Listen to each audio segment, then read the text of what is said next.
Replace Lakeville with McQuantico. There's more commits, 4 of them that are joining the Gophers, and the Gophers are on a roll. You are Locked On Golden Gophers. No matter what we're going to do here, we're just going to keep rowing. Your daily podcast on the Minnesota Golden Gophers. However it turns out, we're just going to keep rowing. Part of the Locked On Podcast Network. Your team every day. We're just going to keep rowing, and keep rowing.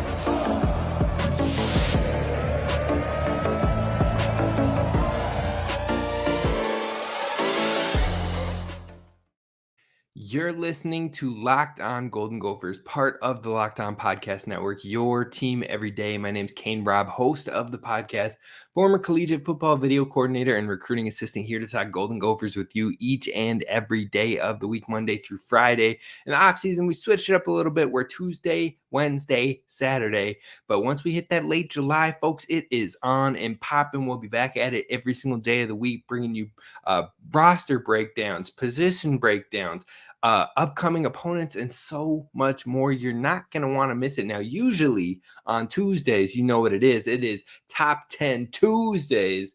But this week, we're going to push the Top 10 to Thursday because the Gophers are absolutely in the splash zone with 4 new commits. There are so many commits to talk about, but also the promise of the future of the class. We're going to do a whole lot of prospect talk, so you're absolutely not going to want to miss this one, and we're sticking to it all day for today's show.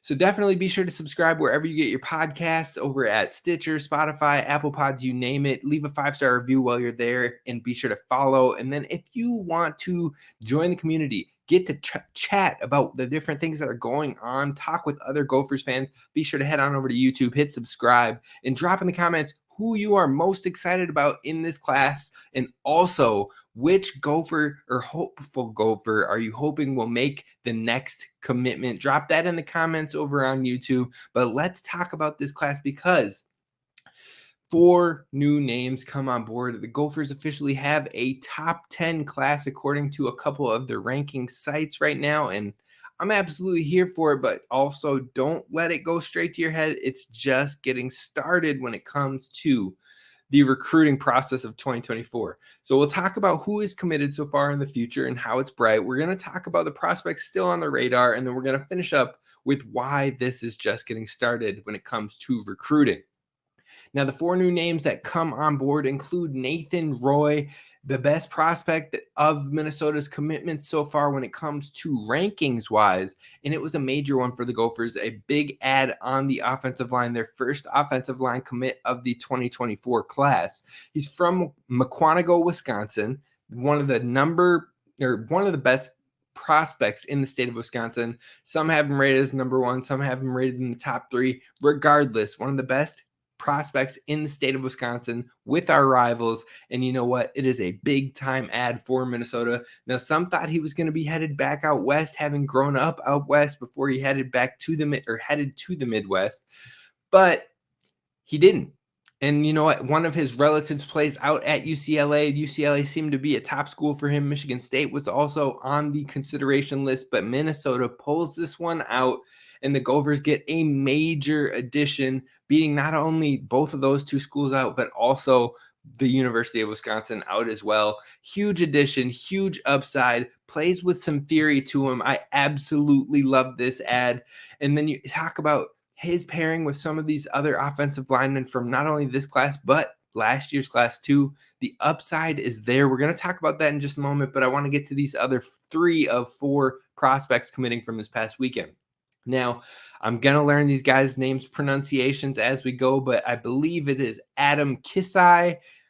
He's an edge from Florida, 6'7" edge, mind you, with 230 pounds on him as a junior in high school. Now, that's a big boy. That is a dude who has a lot of potential steeping from him. So overall, it's exciting. Now, he had offers from Michigan. He had offers from Nebraska. He had offers from home state Miami. And he said, look it, I'm trying to play for the Gophers. I'm locked in. I'm committed. I'm ready to do this thing.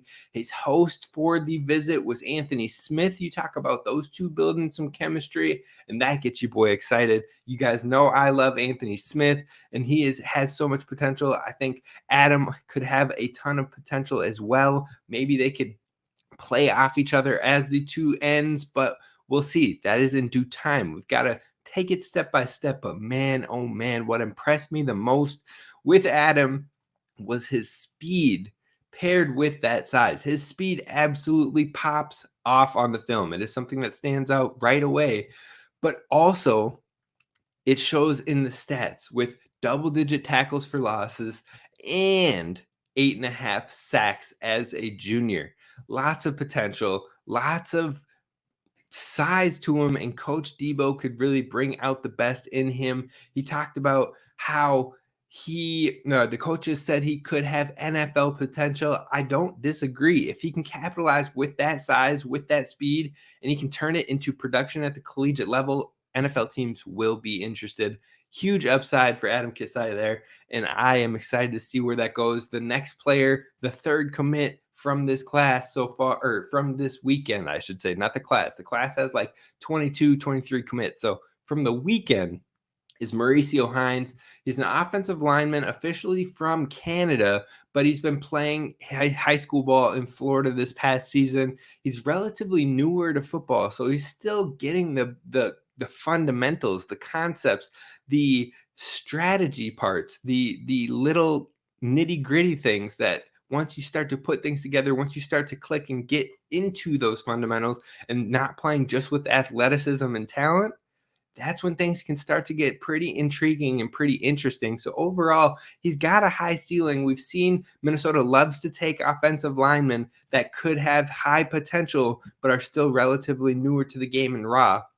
Hines definitely falls into that category, and he could be a great add for the Minnesota Golden Gophers. Seems like he has the right work ethic to really capitalize on that potential, and he has nice size and athleticism, 285 pounds at 6'5". Definitely a nice size for an offensive tackle, and it will be intriguing to see how he develops over his senior year and heading into the program next season. Now, the final Gopher that committed that we got to talk about from this past weekend is Ohifame EJ I hopefully got that right. If not, I will definitely still be working on it. But Ohifame EJ running back from Philadelphia. Now, this dude is fast. He's not just fast. I can't just give you one fast for him. He is fast. And he rocks the number 6. I would like to submit the nickname of Quick 6 if he ends up getting that number here for the Minnesota Golden Gophers. But this dude had 3 touchdowns this past year as a junior that were over 90 yards. This dude has the speed, the second gear to really kick it in, pairs well with some of these other running backs in the room. You think of Sean Tyler and what they brought him in to do with this Golden Gophers running back room. That is the same type of thing that EJ could see with the Gophers in the future years. The new running back coach absolutely loves him. And a lot of Gophers fans were confused because he said he was 106% committed. Let me help you out. He's number 6. He's worn number 6 in high school, 106% committed. That's why I saw a lot of people confused on that one, but I want to get that cleared up. But let's talk about the promising upside of these 23 and 24 classes. One notable thing for Minnesota is they are heavily investing in the trenches, and that is doing it the right way, in my opinion. You talk about the offensive line for these last 2 classes right now stands as Greg Johnson, Jerome Williams, Phillip Daniels, Reese Tripp, De'Eric Mister, Nathan Roy, and Mauricio Hines. That's a whole lot of talent, a whole lot of size in that offensive line room developing. You flip to the defensive line, you got Theoren Randall, Carter Mentz, Martin Owusu, Riley Sunrum, Adam Kissayi, Jalen Hicks, Jide Abasiri, Mo Sane, and Sam Macy. There's a whole lot of talent in these 2 rooms, and you pair that development in those classes with young potential players that are likely to show out this upcoming season, at least in flashes, with Devin Eastern, Anthony Smith, Hayden Schwartz, Ariante Ursery, Martez Lewis, Tony Nelson, Ashton Beers. They're building something. in these trenches, something that can be sustainable, not just for the next year, not just for multiple, like 2 years, but for the next 4 or 5 years. And I would not be surprised to see this trend continuing. Now, look, although the Gophers may have lost some major names over the years, or over this last year, especially like Mo Ibrahim, like Tanner Morgan, like John Michael Schmitz, like Mariano Sori-Marin, Minnesota is building this thing up the right way, sustainably, and that is all you can ask for a program that hasn't been seen as a consistent program, as a top program in the Big Ten. They're building it the right way to have the consistency, so that way, once they reach that peak, which I don't think they've quite hit, they can sustain the peak, that they can keep competing at that level. Now, we've been seeing 9+ win seasons over these last couple of years, but I think the Gophers can push into those double digits as they continue to get the right guys in here that fit the system, that build and grow. It could still go up, is what I'm trying to say. And that's why you should be excited by something like this. Now, don't get me wrong. They're getting it done on the wings too. They've got some nice wide receivers and cornerbacks to develop internally over these last couple classes. Huge upside guys like Daniel Nuke, like Kendrick Lanier, like Zaquan Bryan, like Samuel Madu, who will be coming in next year. But honestly, I think Minnesota is more than willing to get immediate production from the transfer portal too, if necessary, as guys progress and develop at the right speed. They're not throwing them in there to just, see if it works, and if it doesn't, you move on to the next. No, they want to build it the right way, get these guys going at their pace, at their speed of development, and once they're ready, that's when the opportunity comes. I think they're building it the right way. I'm excited by it all. And with more success this year, we may see even more of a lift in that department, in the recruiting side of things. But there are still some names under consideration for the Gophers. And we're going to talk about thoughts on Wyatt Gilmore, Emerson Mandell, and more coming up next. First, I want to talk to you about our friends over at FanDuel.com. Now, if you head on over there, it is time for new customers to go to FanDuel.com/lockedon to take advantage of a no-sweat first bet. That's only for new customers, but it means if you lose on your first bet, you get up to $1,000 back in bonus bets. The MLB is going strong. You can also bet on futures for college, and college football is only 68 days away. So now is the time to do it before we get to that August month where things are going to start changing a whole lot. So go check out the lines now, see what stands out to you. The Gophers' favor used to be 9 points against Nebraska, and that number has been dropping. So if you think the Gophers are really going to run this thing up, you can go over and take advantage of it right now. But I am telling you, head on over to FanDuel.com/lockedon today to take advantage of a no-sweat first bet. Make every moment more with FanDuel, official sportsbook of Locked On. All right, Gophers fans, thank you so much for listening to Locked On Golden Gophers and making us your first listen when it comes to Gophers Daily Sports. Now, we just talked about some of the new additions to the class, some of the upside for the 23 and 24 classes, but who is Minnesota need to keep an eye on in this race as we continue to shape out this class of 2024. Now, this class is starting to settle out for the Gophers. Now, how the Gophers have done recruiting over these last few years is they usually go heavy and strong in the May, June, and early July months. But after that, they tend to kind of coast it out, and the priority becomes keeping the guys committed, keeping them feeling the love, keeping them wanting to stay here in Minnesota up until signing day in December. Now, that's a lot of time between July and December, so that's a lot of attention you got to give these guys on top of preparing for a season. So that's how the Gophers have typically done these things. We've seen them get off to hot starts in the recruiting seasons, and then it kind of tapers off later, or we see some decommitments as well. So we'll talk about that in just a bit. But who are some of the players, the final players that the Gophers are keeping as high priority guys that they're after, they're targeting, and they're hopeful that they will join this class to be one of the best classes in the Coach PJ Fleck era? Well, the first one in there is absolutely Wyatt Gilmore. Last time we talked about Wyatt Gilmore, I said I think it comes down to Minnesota and Oregon. I would like to reevaluate that take. I think it's more so Minnesota and Oklahoma the more that I see. Now, he went on his Oklahoma visit this past weekend. Haven't seen or heard a ton about that yet, but if you go and you check out some of the things that are out there, it seems like Oklahoma might be putting in the most work outside of Minnesota to land Wyatt Gilmore. I haven't seen a whole lot from Oregon, haven't seen a whole lot from Miami. They definitely could be, but we don't have all that information. But what I am seeing is that Oklahoma is going strong and really wants Wyatt Gilmore as a part of their class, as does Minnesota. Now, I think Oklahoma could present a threat to Minnesota, especially joining the SEC. That could be intriguing, but it all comes down to relationships.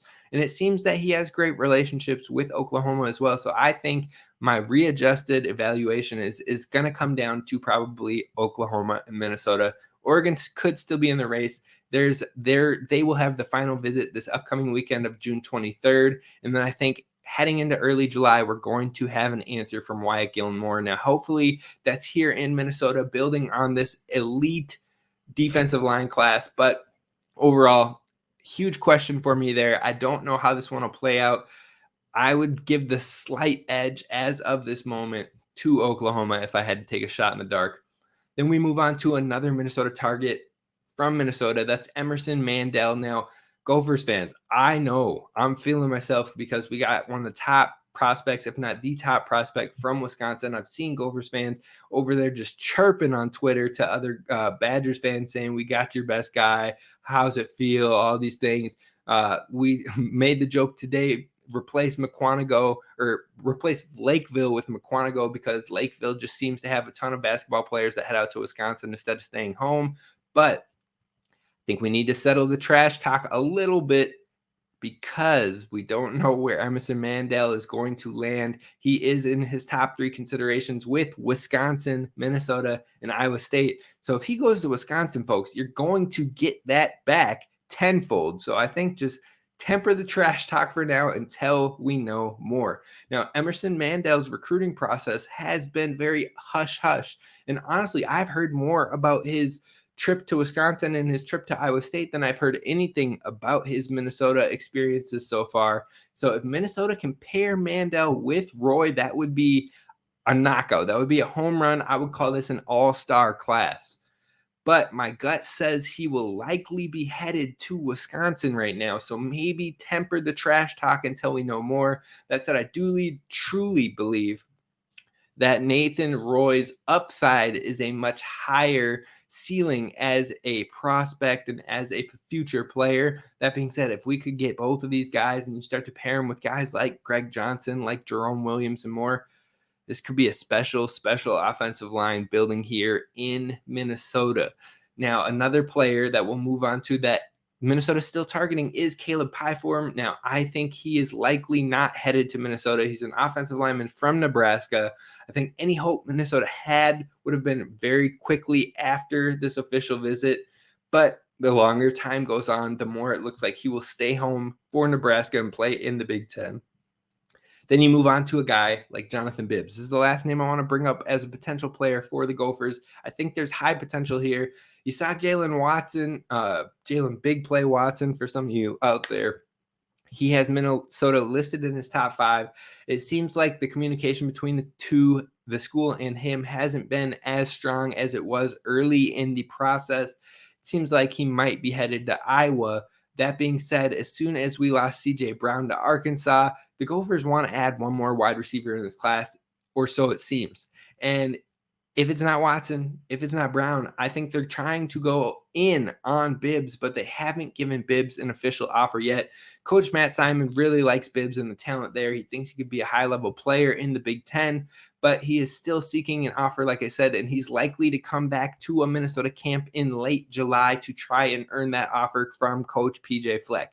Now, if he earns that offer, I wouldn't be surprised to see him commit. It seems like he had a really good visit here in Minnesota, and he is determined to get that offer and head this way. He loves a part of what this culture has been building to and seems to be all in on how Coach PJ Fleck does it. So it seems like Coach PJ Fleck has been making a lot of impressions on this class and on these young guys, and how he presents what he's looking for and what they do here in Minnesota has been clicking with a lot of players. I absolutely love to see it, and I got nothing but respect for Coach Fleck. Now, this class is exciting, but we still got to slow our roll and pump the brakes a little bit as recruiting is still early. But don't just take my word for it. I've got proof on why we need to take a breather, but still be excited. That's coming up next to close out this show. All right, folks. Thank you so much for listening again to Locked On Golden Gophers. If you are a Gopher fan listening to Gophers football talk in June, that just shows how diehard you are, how loyal you are, and this is the channel for you because during the season, we are going 5 days a week. We're going to do breakdowns. We're going to do key players. We're going to have crossover episodes. We're going to have other analysts from other teams to break down their side of things as well. We're going to have Daniel House on a lot this season, I think, to break down some things. So definitely subscribe over on YouTube or wherever you get your podcasts because you're not going to want to miss these episodes. Plus, we'll have Tristan Spanford back for our predictions episodes each week as well.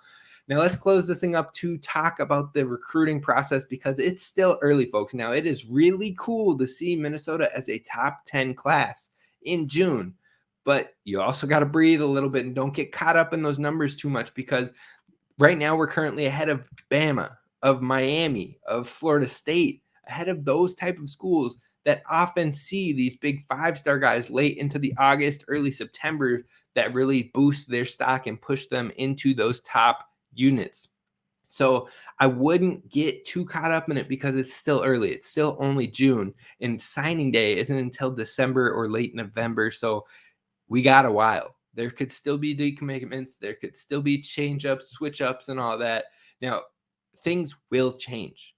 Holding on to commitments is priority number one moving forward, along with adding maybe 2 or 3 more players to this class. So far, the Gophers have only lost 1 player from their commits in the 2024 class, and that was Aaron Philo, a quarterback, whom they replaced with a quarterback that is currently rated higher than him. He headed to Georgia Tech, so we're not too worried about it. The Gophers will always adjust, but commits have backed out over the years, and some of them have gone on to do great things, and some of them have done nothing. But it happens each and every season. So don't get too attached right now. We're still early. And the proof is in the pudding, folks. I mean, Brennan Armstrong, who absolutely balled out at University of Virginia for 2 years before he had a little drop off, he was committed to the Gophers in 2018. He ended up decommitting, going to Virginia. It's not just him. Last year's class, we had both Anthony Brown and Tyler Brown in the receiver room. Both of them decommitted. Anthony Brown went on to UK or Kentucky, and he has been balling in the spring, went as an early enrollee. Tyler Brown ended up decommitting and going to Clemson. Then you've got LaTravion McCutcheon from last year, 2023 class. He ended up decommitting and going to Houston. A lot of these guys were going closer to home, although Anthony Brown, not so much. Then you look at guys like Jack Pyburn, who ended up going to Florida. Avante Dickerson, who ended up going to Oregon. Sam Jackson, who ended up going to TCU. Aaron Witt, who goes to Wisconsin. Christian Williams goes to Oregon. Jalen Mayfield goes to Michigan. I just named a bunch of players that over these last few years, that was the class of 22, the class of 21, the class of 20, class of 19, class of 18. We've had some big names decommit over those years and head to schools that have more hype as programs.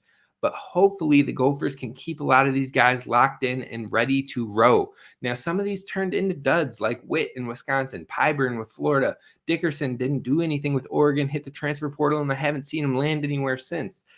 Christian Williams went to Oregon, didn't do much until his senior year. Sam Jackson, quarterback at TCU, hasn't really done much, and it doesn't look in line to do much. I think he's now headed to Cal, actually, as a transfer. So overall, a lot of these players haven't done much, even though they decommitted. A lot of them were 4-star guys and didn't end up doing too much. Some haven't even played yet. Anthony Brown, Tyler Brown, LaTravion McCutcheon, all of them from last year's class. But they could do big things in the league. We don't know yet. And then a few have balled out. Like I said, Brennan Armstrong did some huge things with VA Virginia before having a drop-off year last year. He's headed to North Carolina State to finish this one out. But then you've got Jalen Mayfield. He's probably been the biggest hit so far in the decommitments. He is now in the NFL playing for the Atlanta Falcons. He had a very successful career with Michigan and the Wolverines in that team that went to 2 playoff trips. So some of the decommitments have flamed out more than others, more than those who have had success, but they still happened, which is why Minnesota is going to focus on retaining their commitments from now on in this huge class of 20-plus players and could still be slightly growing as opposed to continuing to go in and hard on a lot of different guys. This class will have kind of rounded out. We'll see how they finish it off, sprinkle it off with a couple others, but everything now turns to retaining these commitments, showing the love, and preparing for the season. Now, one thing that will help keep these guys on board is winning big games. You go win in North Carolina, you go compete with a Michigan, that helps show these guys, look, I could be the missing piece to taking down a Michigan. I could be the missing piece to competing with Ohio State. I could be that guy. But you go out there, you win a rivalry game versus Iowa, you keep the axe here in Minnesota, you do things like that. And these guys are like, look, I'm locked in, ready to go and ready to row and be that difference maker. So winning is everything in helping to retain commitments. If the Gophers struggle and they have some lapses in judgment, that's where you can maybe start to get concerned. It's going to be a difficult schedule, the second most difficult schedule in the entire college football scene. But I think the Gophers can still find success with 7, 8, 9 wins this upcoming season if they click, they get it together, and they do it fast. So we're going to definitely pay attention to all of that. But like I said, your Bamas, your USCs, your FSUs, your Miamis, they're all behind the Gophers right now. They're bound to tick up as they gain some more 4 stars, some more 5 stars. But if Minnesota can maintain its commits and gain 1 or 2 on top of one or two more top-notch prospects, it would likely place the Gophers in the similar range to what has finished off as the low 30s. I'm talking like 30, 31, 32 best class in the country with where it currently stands, plus sprinkling in 1 or 2 more guys. That is where the Gophers could likely end up, in my opinion, for this 2024 class. That is still a special finish and trending upward in the right direction. Now, we're not star watching too much here at Locked On Golden Gophers, but the upside of this class could be a great step in the right direction and help usher in more high-quality players that are ready to commit and ready to contribute to a Minnesota Gophers team. Overall, I love what I've been seeing from Coach Fleck and crew. This upside, this talent of the 23 and 24 classes is very intriguing, and I cannot wait for these 68 days to be over and for us to kick it off with some football here with the University of Minnesota. That's going to do it for us on today's show of Locked On Golden Gophers. I appreciate you for listening. Be sure to subscribe wherever you get it, YouTube or anywhere on the audio streaming platforms. I will see you on Thursday. We'll have our top 10 then. This is Kane Rob signing off. Row the boat, Sky Yuma, go Gophers, and don't forget to subscribe.